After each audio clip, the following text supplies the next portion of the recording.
like all real relationships, it had rough sides. Some except the Prince Philip was on the awful thing. Whoever thought of divorcing? The answer would have been divorce never. Murder often. During the Golden Jubilee celebrations in 2002, the Queen took the opportunity to publicly praise Prince Philip for all he had done. She said her husband, her consort, had made an invaluable contribution to her life. That was another of our royal correspondents, Johnny Diamond, reporting there on Prince Philip's role as consort to Queen Elizabeth. A tribute now that I want to read you from the Archbishop of Canterbury, Justin Welby.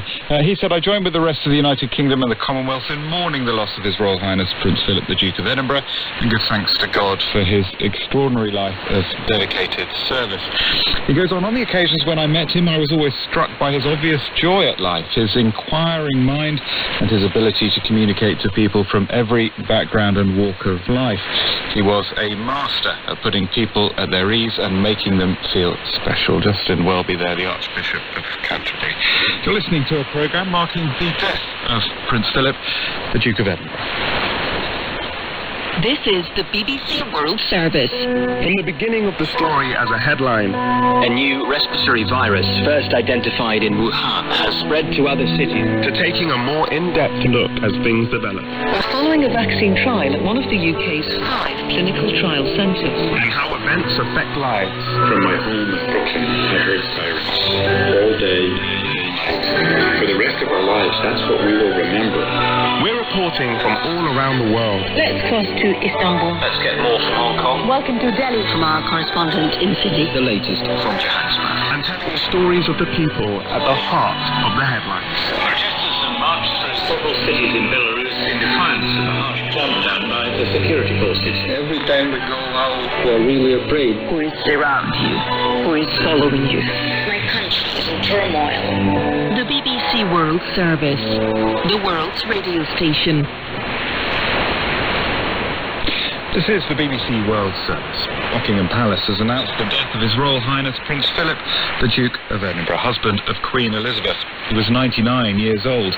A statement from the palace said he'd passed away peacefully this morning at Windsor Castle. Here on the BBC, we'll continue to reflect on his life and his passions, including the environment, and we'll be getting more reaction from around the world. First, though, let's get a summary of the news.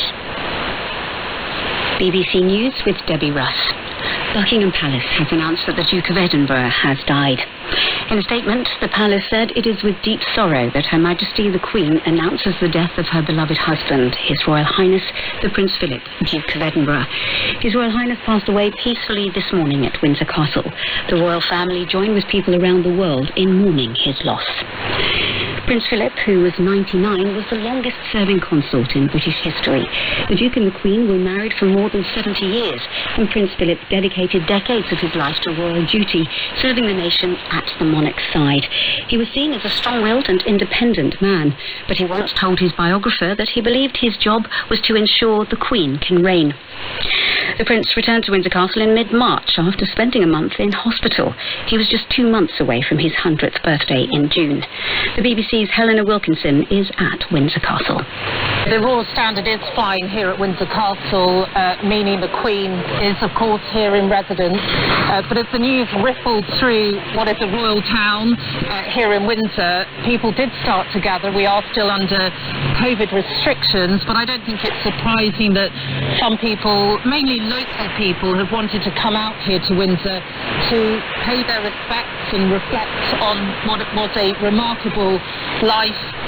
Speaking from his residence in Downing Street, the British Prime Minister Boris Johnson said the Duke had helped steer the royal family and the monarchy, so it remains an institution vital to the balance of our national life. He said the Prince had earned the affection of generations. Other political leaders in Britain have sent messages of condolence. The House of Commons will meet for a special session on Monday to pay tribute to the Duke of Edinburgh. Messages have begun arriving at Buckingham Palace from around the world. BBC News. You're listening to the BBC World Service with me, James Menendez, and a programme to mark the death of the Duke of Edinburgh, which has been announced today by Buckingham Palace. He was 99 years old. Tributes are coming in from around Britain and around the world.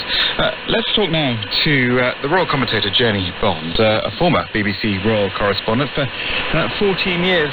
Jenny, welcome to the programme. When you were covering the royal family, did you get much of an insight into the Duke of Edinburgh's character, into his personality? Well, yes, I've been covering them for about 30 years now, and I've travelled the world with the Duke of Edinburgh and with the Queen. And he was, well, how would describe him as a proud man, a feisty man, an interesting character. I remember that someone within the palace once said, well, you know, Prince Philip was quite a handful, really, in many ways, a moderniser, and quite a man who wanted his own way, but how boring it would have been if the Queen had married, you know, someone she might have been expected to marry, a rather tedious aristocrat of some form or another. He was nothing if he was not interesting, Prince Philip. He kept you on your toes. Interesting to use that word moderniser. What did you mean?